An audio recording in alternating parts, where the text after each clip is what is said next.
Bem-vindos a mais uma Fritada Assim. E de novo tenho aqui meu amigo Hugo, que é ortopedista, sempre que já tem curso com a gente aqui na Sim, já tem fritada, já tem toque do especialista. O Hugão, graças a Deus, nosso parceiro de sempre, ortopedista lá pelo IoT, ele é ortopedista do esporte, tem uma página sensacional chamada É Osso, que ele discute lesões esportivas, discute um monte de coisa lá do esporte em geral. Tem que conhecer, e.osso. E é isso. Obrigado de novo, Gão. Vou colocar mais uma vez. Vamos para mais uma fritada aí. Bora. Essa fritada agora é tradicional. Vou te fazer um caso que você não sabe o que é e vamos fazendo perguntas. A única coisa que eu já adianto é que vai ser assim como a gente fez a do joelho. Vai ser igual tem na culinária lá do campo à mesa. Aqui é do campo ao hospital, tá bom? Vou aproveitar essa sua expertise aí em ortop do esporte. E eu vou fazer uma pergunta que eu tô começando a fazer para quando a gente tá na fritada, que é, o que você acha que vai ser o caso? Chuta aí. Pô, se a gente já discutiu trauma, luxação, sei, um caso de uma lombalgia, algum tipo de... Pensando em pronto-socorro, beleza. do campo, eu iria com esse tipo de queixa. Então, estamos lá de novo no nosso jogo esportivo lá. Para quem já assistiu a fritada de luxação, nosso amigo Marcelo já foi lá, pisou no joelho do nosso amigo Vinícius. Aí tava o outro Vinícius, agora o Zófilo estava jogando lá também. E o Marcelo veio aqui, foi dar uma dividida, pá! Ouve-se um grito no campo. Ai, aquela coisa, típico, vai ver o que aconteceu. Ele tá lá caído e você vai ver, o tornozelo dele tá uma bola. E aí? O que a gente faz ali na hora? Tem alguma coisa para fazer? Leva para o hospital e pronto? Tem algumas coisas para se fazer até chegar numa avaliação, né? Do campo ao hospital. Primeira coisa, no trauma esportivo ou num trauma mesmo do dia a dia, a principal hipótese quando você tem um paciente queixando dor no tornozelo é um entorse. Entorse é o diagnóstico quando nós nos referimos à lesão ligamentar de alguma articulação, tá? Torção, chegou uma torção, uma luxação, não é a mesma coisa, tem que diferenciar. Luxação é o deslocamento da articulação. Torção é um mecanismo do trauma. O diagnóstico que a gente pensa, a nossa primeira hipótese que tem que estar na tua cabeça, é que tenha ocorrido um entorse. Então o entorse ele sugere uma lesão ligamentar, pode ser um estiramento, uma ruptura parcial, uma ruptura total. Mas antes de bater o martelo para esse paciente, eu preciso confirmar não o diagnóstico de entorse, porque para eu confirmar um diagnóstico de entorse, eu precisaria ver a lesão ligamentar. E para ver a lesão ligamentar, vou precisar de um ultrassom ou ressonância. Isso não tem disponível no pronto-socorro, de nenhum lugar você vai ficar fazendo ressonância para paciente com esse tipo de diagnóstico. O que eu preciso confirmar é que isso não seja uma fratura. Tá? Não é raro, inclusive a incidência está aumentando de fraturas do tornozelo, é uma das fraturas que a incidência aumenta, porque hoje em dia estão cada vez mais ativos os pacientes mais velhos. E aí então existem um trauma esportivo num paciente de mais idade, ou um idoso que faz uma caminhada. Então assim, existe uma exposição ao risco maior da nossa população. Eu preciso confirmar que não tem uma fratura. Esse é o meu raciocínio diante de um paciente que chegou com um trauma sugestivo de um entorse de tornozelo. Tá, mas até eu confirmar o diagnóstico, que só vai ser feito confirmar, não o diagnóstico, confirmar que não seja uma fratura, que só vai ser feito com a radiografia, eu preciso conduzir esse meu paciente até lá. E aí, qual é o primeiro passo na hora que o paciente aparece para você ali com a queixa, né? O primeiro atendimento pré-hospitalar é pensar, de novo, em ver se tem alguma lesão mais grave, se tem algum sinal que isso seja uma fratura, luxação clara. Então, o mais comum é ter uma deformidade em rotação externa do pé, pelo mecanismo de trauma mais comum, que é o pé supinado e rodado externo. Então, cara, a grande maioria das vezes o paciente com fratura luxação, então são aqueles casos mais críticos. O pé ele vai estar virado para fora, vai estar uma cena que te chama muito a atenção. E aí vamos lembrar princípios da condução de um trauma de extremidades. Meu primeiro objetivo ali é não piorar essa lesão. Tá? Uma fratura, ela pode ser fechada e uma condução inadequada, uma mobilização inadequada pode expor aquele membro. Um trauma, eu vou avaliar a perfusão e a parte neurológica distal daquele trauma. Então eu vou palpar pulso, ver enchimento capilar e testar a sensibilidade desse paciente. Se esse paciente não tem nenhuma alteração neurovascular, eu posso então imobilizar ele de uma maneira que seja menos intempestiva, menos agressiva. Eu posso só buscar um alinhamento daquele membro para evitar que ele fique muito tempo desalinhado e comece a ter alguma dessas lesões. Agora, se eu já percebo sinais de lesão neurológica ou vascular francos, não tem pulso, enchimento capilar está reduzido, o paciente tem uma sensação forte de parestesia, não está sentindo direito, aí eu vou tentar fazer uma redução. Claro que aqui eu não estou falando de uma redução com uma redução anatômica, mas eu quero pelo menos melhorar um alinhamento desse membro para tentar diminuir, para tentar melhorar essa complicação neurovascular até uma avaliação mais elaborada no pronto-socorro. Então, você percebeu que o paciente tem uma torção, examina, primeiro na inspeção, tem deformidade aparente, tem sinal de isquemia, depois palpa. Onde que está doendo? Você já vai localizar ali, doendo no bimaleular, é só no maléolo lateral, que aí já começa a estimar um pouquinho a gravidade dessa lesão. E faz a avaliação neurovascular para saber se eu preciso ser mais agressivo na minha conduta inicial, tentar melhorar o alinhamento, até reduzir aquele membro já no primeiro atendimento para diminuir complicações, ou se eu posso esperar uma avaliação radiográfica no pronto-socorro, para aí sim eu entender o diagnóstico e saber qual é a minha melhor condução. Né? De novo, nas fraturas luxações existem manobras adequadas para você reduzir. O emergencista ele tem que estar preparado para isso. E quem sempre bate, nem sempre vai ter um ortopedista pronto ali para fazer o atendimento. Eu tive a oportunidade de trabalhar com alguns residentes da emergência em alguns hospitais e treinar com eles e ele mostrar para eles, cara, vocês conseguem fazer isso tranquilamente, diminuir risco, imobilizar. Depois o ortopedista se vira. Vai dar alta, vai internar, vai operar na urgência. Conduta de especialista. Conduta de especialista. E me diz uma coisa, no tornozelo é comum ter lesão vascular assim ou é mais raro de ver? É comum ter se for mais por um comprometimento mesmo pela postura do membro. Então, é aquele membro que está com um desvio rotacional muito grande, está muito rodado externo, eu posso ter um acotovelamento dos vasos. Não é comum você ter a ruptura do vaso. Então, não é uma lesão crítica igual a gente estava falando no joelho. Aqui é muito mais pela postura e aí, basicamente, você alinha o membro, o paciente fala que está começando a melhorar. A dor dele diminui, o formigamento, a parestesia começa a diminuir. Então, assim, é muito mais por uma postura do que por uma lesão propriamente dita. Isso demanda uma lesão ligamentar mais grave, uma luxação ou mesmo aquele entorse do dia a dia, entre aspas? Nos mais clássicos, nos mais graves tá? No dia a dia, o que você vai perceber é um edema na região normalmente lateral do tornozelo e do pé. Pode formar uma equimose na região plantar do pé. Por efeito da gravidade, o hematoma ele vai descendo, mas isso é um pouquinho mais tardio, depois de algumas horas. Mas no entorse clássico do dia a dia, o que vai acontecer normalmente é a lesão ligamentar exclusiva, sem nenhuma dessas complicações. Isso é raro de acontecer.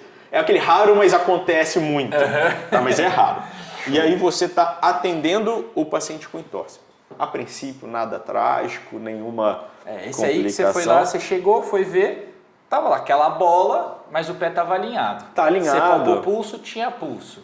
Boa. Enchimento capilar, estava lá, o cara berrando de dor, mas tá ali, só aquela bolota no tornozelo. E aí?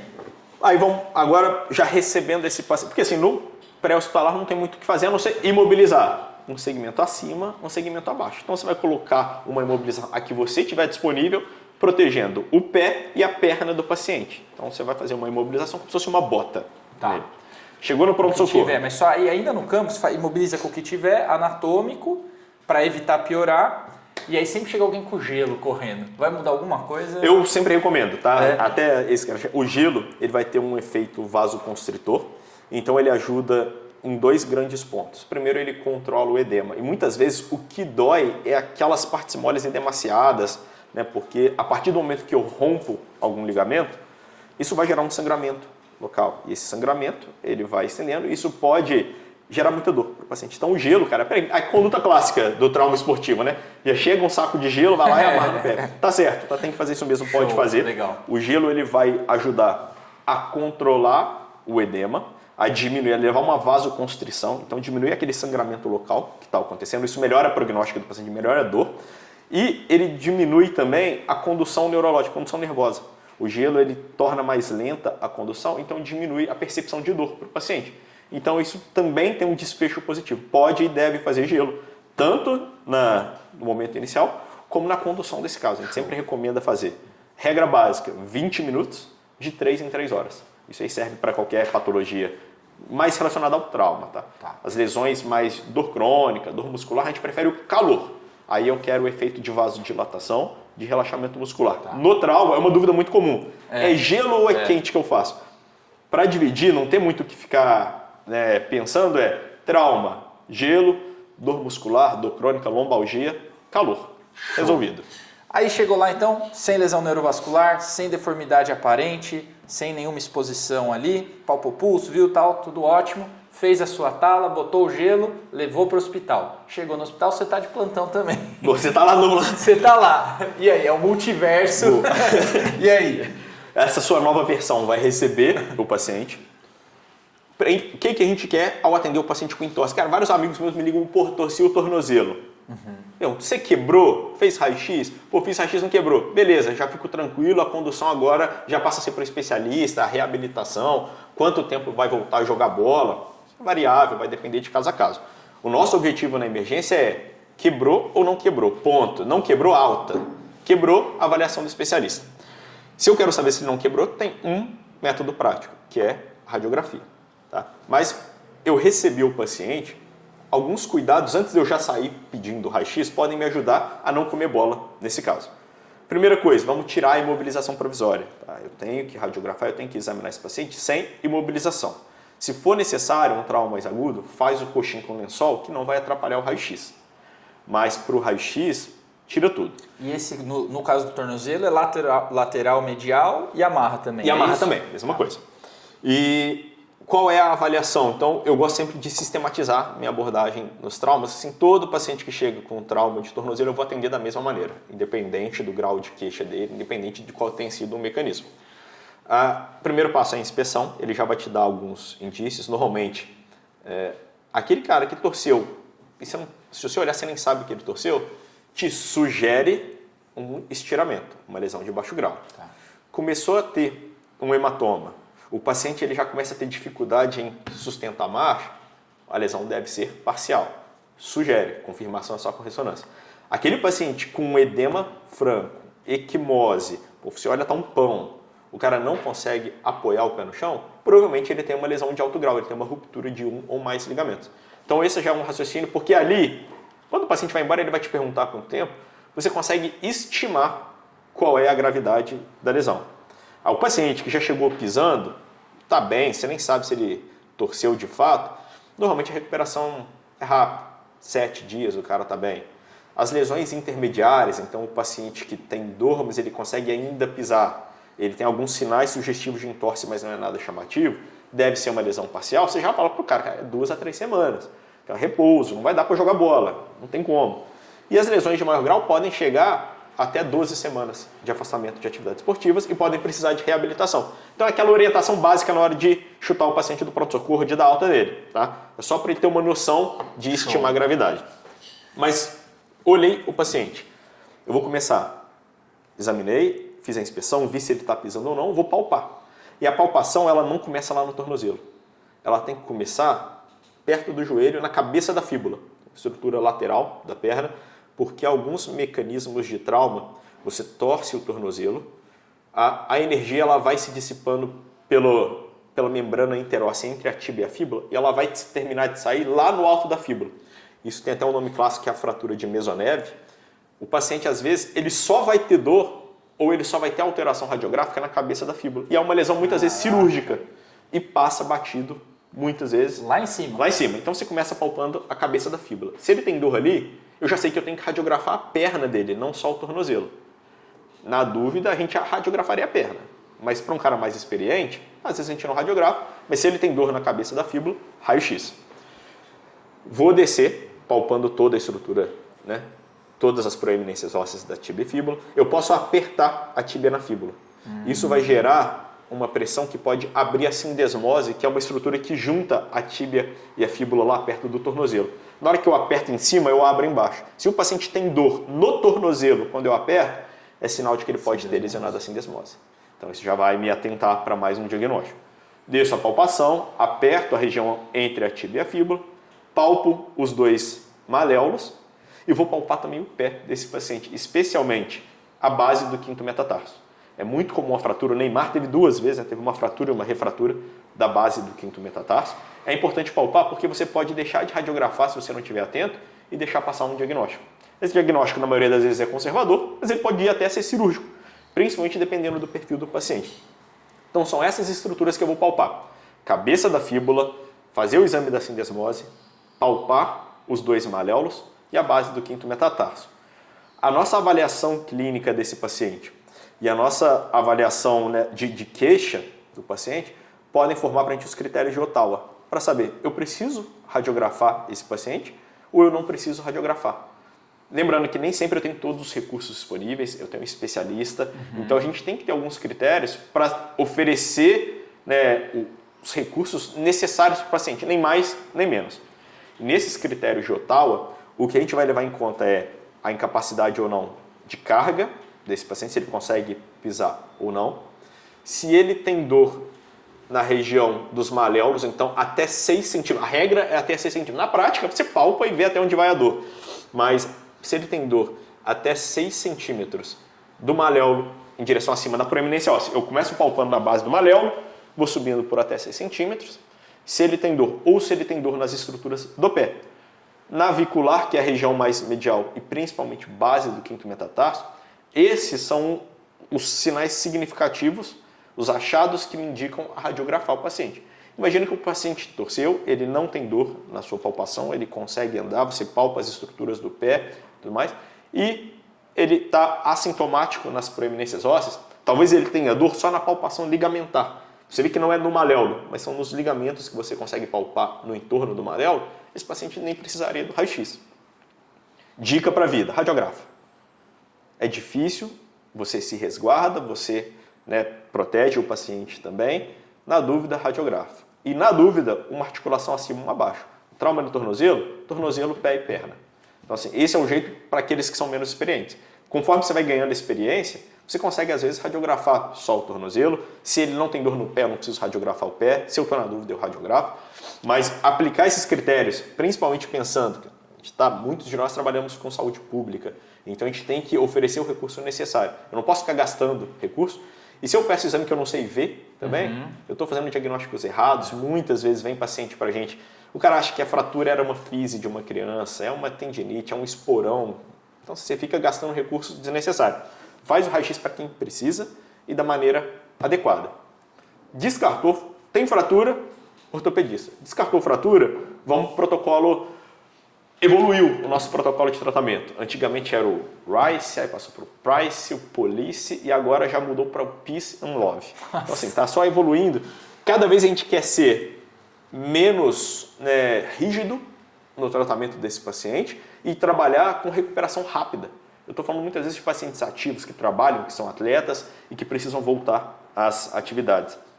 Antes a gente protegia, imobilizava, deixava anti-inflamatório, fazia gelo se desse, porque às vezes está imobilizado, sem engessou, o cara não consegue nem fazer gelo.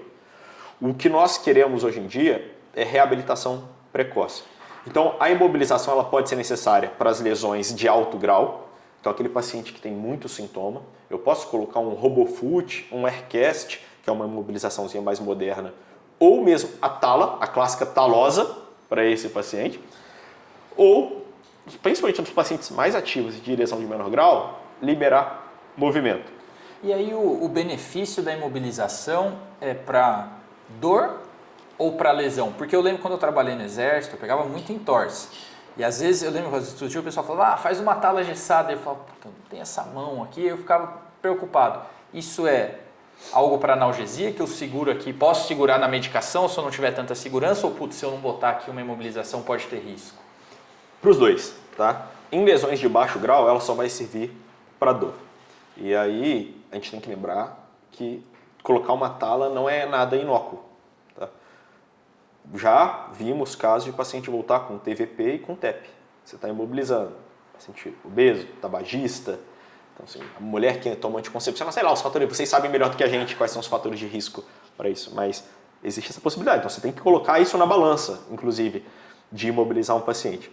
O principal motivo ali é a dor, mas nas lesões de maior grau, quando eu rompo os ligamentos, eu imobilizo com um objetivo, deixar o pé numa posição funcional e evitar, principalmente nas primeiras 7 a 14 dias, que o paciente faça movimentos que o ligamento ele vai cicatrizar. Então, assim, ele não regenera, ele cicatriza e ele cicatriza através do sangramento, por um processo mesmo ali daquela fase inflamatória inicial, depois vai formando um tecido cicatricial. E se na hora que aquele hematoma está se formando, o paciente vai e faz um movimento que estira de novo o ligamento, principalmente em inversão e eversão, os movimentos de flexo e extensão não vão mexer nos ligamentos laterais, mas a inversão e eversão pode romper aquele tecido que estava se formando. Então a imobilização nesse sentido ela pode ser positiva no processo cicatricial. Mas, de novo, não é por tanto tempo. A gente não vai deixar 2 meses, cara. É só no período mais crítico, onde o tecido ainda está muito friável. A partir ali da 2ª semana a gente quer fisioterapia, já que eu estou falando de um paciente de alto grau. Mas a nossa maioria dos pacientes, a imobilização ela traz mais prejuízos do que benefícios. Então, trabalhar com uma reabilitação precoce. Claro, você vai colocar na balança o seu perfil de paciente. É um tigre, não vai fazer reabilitação, não vai seguir suas recomendações? Às vezes é melhor imobilizar. Mas no dia a dia, a imobilização teria só o objetivo de dor. Então, se o cara pelo menos conseguir um RoboFoot, ele vai pisar com o RoboFoot, mas ele vai tirar o RoboFoot fácil para fazer gelo, para fazer exercícios de alongamento, começando com flexo e extensão, a partir da 2ª semana, movimentos laterolaterais. Então, a gente vai trabalhar com uma proteção da carga, mas menos com a imobilização.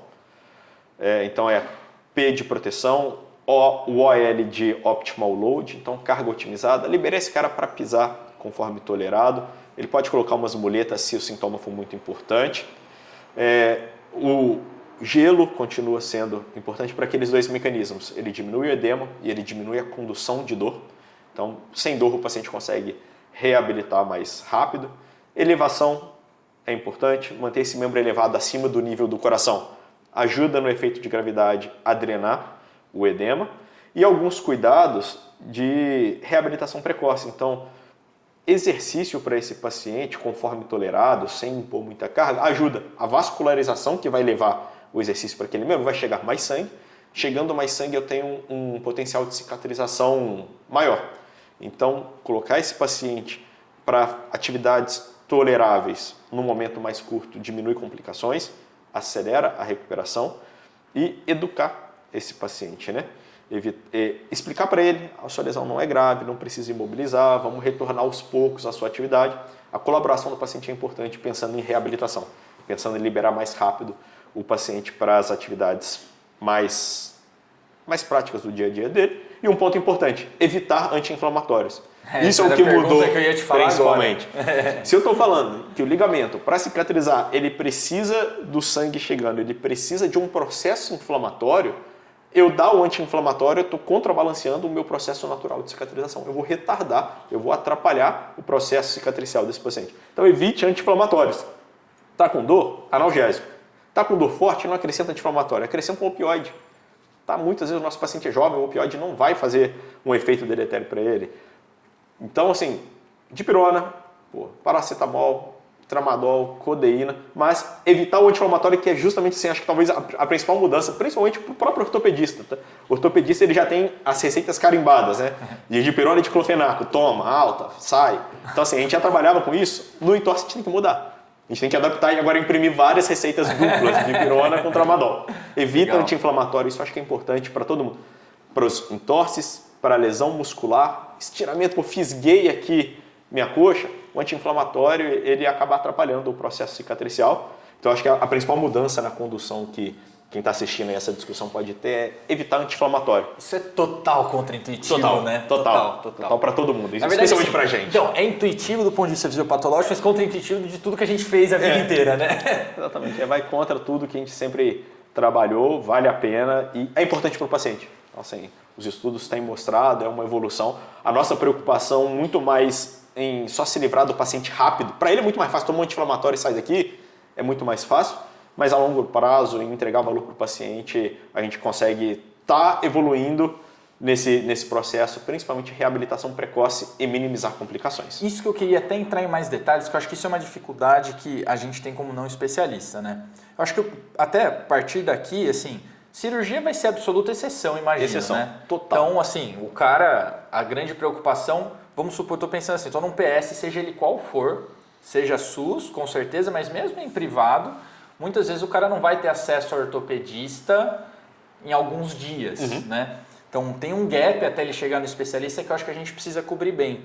Então, em termos de RoboFoot ou de imobilização e de orientação de reabilitação e de carga, como que você costuma fazer assim de uma forma prática? Por exemplo, você explicou de pesar risco-benefício, mas imagino que o cara com lesão grave, bolota no pé, o pão lá, esse sempre vai sair com RoboFoot. Isso, o RoboFoot ou a Tala. Ou a Tala, e o cara com lesão leve, que você nem vê que ele torceu, talvez não. Exatamente. Então, assim, vamos separar os dois casos. O cara que tem uma lesão mais grave, que eu tenho sinais francos ali de um torce, o raio-x estava normal, eu sugiro para ele o RoboFoot, a imobilização, que seja, protejo a carga dele. Com o RoboFoot ele pode pisar, mas se ele está com a Tala ele não vai nem pisar no chão. E aí o proteger a carga exatamente é como? Carga assim? conforme... No caso do RoboFoot eu falo, pode pisar, porque o RoboFoot ele já está segurando a imobilização. Na Tala eu falo, olha, não pisa. Tá. Por Espera, quanto tempo? muleta, até ele passar com a avaliação pelo ortopedista. Esse caso mais grave, exceção. O caso do dia a dia, o paciente padrão, raio-x normal, exame clínico ali por uma dorzinha, mas o paciente consegue pisar, o que eu faço com meus pacientes? Prescrevo o analgésico, veja a questão trabalhista, precisa de atestado, porque ele vai precisar de um repouso, tá? Ele vai precisar de um repouso, mas eu não imobilizo e eu falo carga conforme tolerado. Pisa o que você conseguir fazer. Doutor, posso andar? Pode. Pode andar, pode pisar conforme tolerado. Gelo, 20 minutos de 3 em 3 horas, medicação prescrita, carga conforme tolerado. Esse cara pisa. Oriento procurar ortopedista? Não. Porque eu sei que, cara, indicação cirúrgica para lesão ligamentar de tornozelo é exceção da exceção da exceção. Então, assim, fazer ressonância, doutor, devo procurar o meu ortopedista e fazer uma ressonância? Para quê? Para que eu vou fazer a ressonância nesse paciente? Se ele não for um atleta profissional e eu preciso ali de um cuidado específico, o paciente do dia a dia, se eu fizer uma ressonância, a ressonância vai me mostrar se ele teve um estiramento, uma lesão parcial, uma lesão total do ligamento. O que eu vou fazer com essa informação para o paciente do dia a dia? Nada.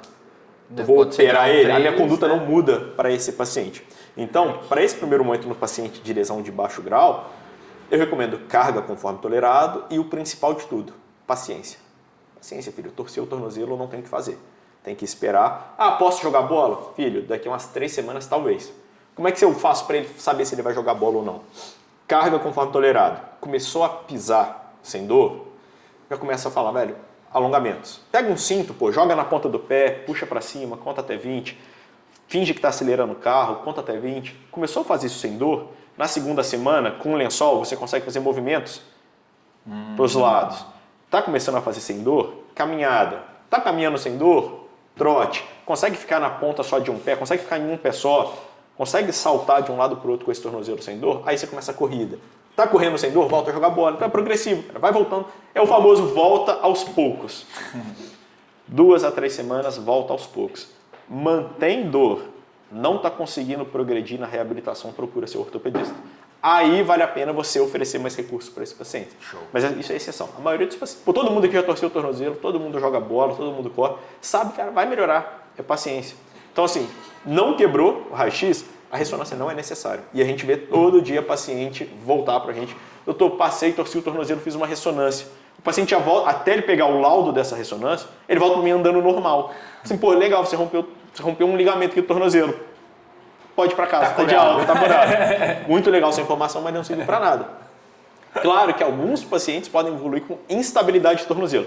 Ele torce tanto, ele faz tanta lesão ligamentar que o tornozelo fica frouxo. Aí ele começa a torcer toda hora. Esse caso não é emergência aqui, a gente está falando de ambulatorial, procura ortopedista e o cara que se vire com ele depois. E o de alto grau ali, mesma coisa? O de alto grau, dependendo, vale a pena imobilizar. Vale a pena não, a gente vai imobilizar. E aí ele vai passar com um especialista, por quê? Nessa lesão de alto grau, se não está melhorando, o raio-x mostrou que não tem fratura, eu tenho a possibilidade de ter uma lesão osteocondral, eu tenho a possibilidade de ter uma ruptura completa dos ligamentos e não que vá para uma indicação cirúrgica. Mas será que para esse paciente eu não posso mandar para uma fisioterapia? Entendi. Porque o paciente de baixo grau, você ficar dando fisioterapia para todos eles, faz sentido. Mas para o alto grau, às vezes uma reabilitação precoce pode melhorar desfecho. E o cara que está no SUS, que vai ter dificuldade de acesso, eu posso orientar, puta, imobilizei ali, se ele conseguir o RoboFoot, show, se não com a tala, e a tala ficaria quanto tempo? Até 14 dias. 14 dias. Quanto menos, melhor. Tá. Eu tendo a deixar 5 a 7 dias, lesões maiores até 14 dias. Tá. Se for o RoboFoot, eu posso deixar 21, 28. Porque o RoboFoot ele é muito mais funcional. O cara tira para tomar banho, pode tirar para dormir a partir da primeira semana. A primeira semana, lembra, eu quero que o processo inflamatório fique quietinho ali. Eu não quero romper o tecido que está se formando. Primeira semana eu mantenho, tempo integral. O RoboFoot, a partir da segunda semana, ele começa a tirar para fazer alguns movimentos, para tomar banho, para fazer gelo. Isso que, tá. O gelo na primeira semana em cima do RoboFoot. Se tiver com a tala, o RoboFoot você pode abrir ele. Tá. Ele abre e faz. Ele não tira, ele não vai mexer. Entendi. Mas ele faz o gelo. Na tala não tem como. E aí, nesse cara grave, eu posso também falar isso depois de 1, 2 semanas, antero-posterior, Começa. A gente tem que começar. Tá. Tem que começar esses exercícios, mas o ideal é que esse paciente com uma lesão mais importante tenha um acompanhamento de perto. Show. Tem alguém treinado para fazer esses exercícios com ele. Nem Show. sempre é possível. É isso que eu tô pensando aqui no SUS, que às vezes é complexo, né? É aí, complexo. Você acha que... E aí, assim, não tem resposta certa. Você acha que nesse cara que vai ter dificuldade de acesso, vale eu tentar orientar ele? Eu tento. Mas digo como não especialista. Assim vale tentar. Vale, com certeza. Porque eu tenho que minimizar complicações. A imobilização prolongada, não só a trombose, mas a atrofia, a rigidez. E muitas vezes a fisioterapia, ele, mesmo que demore para fazer, ela consegue compensar mais, né, esse treino neuromuscular, a própria percepção dele, melhor do que se a fisioterapia pegar um paciente com tornozelo rígido, com uma atrofia de panturrilha. Entendi. Então, assim, a complicação de imobilizar por tempo prolongado é muito pior do que começar a liberar. De novo, a gente está trabalhando cada vez mais com uma resposta mais funcional, com uma reabilitação mais precoce dos pacientes. E a carga desse cara grave, quanto tempo? Com o Conforme RoboFoot tolerância. imediato, sem o RoboFoot, se ele tiver com a tala, a Tirando partir a da tala. segunda semana pode começar. Top! Beleza? Coisa pra caramba, hein? Coisa pra Animal. caramba. E é muito frequente, né? É muito, Pode ser cara. pra qualquer um. Eu vou te falar que essa eu tava assim, ó, querendo muito fazer, porque eu vi tanto, mas tanto, e era uma angústia pra mim. É aquilo que você falou dos dois, né? A segunda opinião eu mandava direto. Como eu não tinha acesso a raio-x, eu fazia a regra de Ottawa para todo mundo, porque não tinha raio-x, né? Acho que no hospital, às vezes, pelo que eu entendi, a gente pode ser um pouco mais solto na dúvida. Sim. Se ficar na óbvio, não precisa, mas na dúvida tem acesso ótimo, mas lá era muito difícil. E o que eu mais sentia dificuldade beleza, não quebrou, e agora? Como E agora, orienta né? esse cara? E agora? É. Então acho que ficou bem claro. Às vezes aí. quebrar é mais fácil para quem está atendendo, porque ele imobiliza e manda para o especialista, né? Ele não tem que assumir mais a bronca. Mas se não quebrou, dá para seguir com essa linha de raciocínio. Divide em casos de alto grau, mesmo que você não tenha confirmação, mas você consegue suspeitar. Alto grau, imobiliza, procura especialista se der. Se não, 7 a 14 dias começar uma reabilitação um pouquinho mais tardia. Cara, é baixo grau, toca o pau nesse cara, segue o jogo. E uma última dúvida, Gão. Não tá o pão, mas também não tá zero bala. Tem aquela equimosezinha ali lateral, o cara tá um pouquinho inchado. Esse é melhor manejar como alto grau ou como Eu sugiro avaliar o paciente e ver o perfil dele.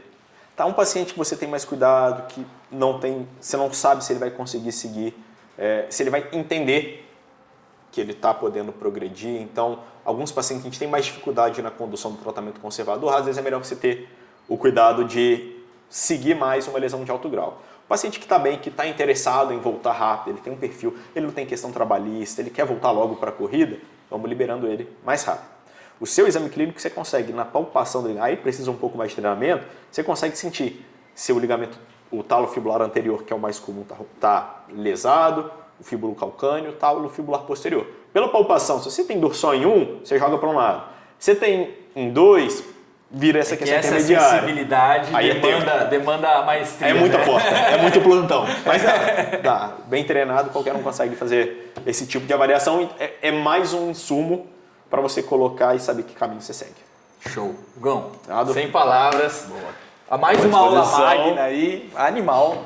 Estamos à disposição aí para as próximas discussões também. Boa, falei, é osso, sigam lá. Arroba é osso, vamos lá acompanhar esse trabalho nas redes sociais. Discussão aí sobre as lesões dos atletas, a abordagem dos times, colocar na balança como que você faz para colocar um atleta de novo na prática esportiva. Então, dá uma olhada lá. E vão ver as aulas do Hugo lá na plataforma, PS Dominando Ortop. O cara vocês já viram, não preciso nem fazer propaganda, mas o cara é foda. Isso lá esse curso ele consegue te preparar o não ortopedista para atender as queixas ortopédicas com bastante segurança, oferecendo ali o melhor cuidado para o seu paciente. Então não deixa de conferir lá também não. Valeu, Gão. Então até a próxima. Até a próxima.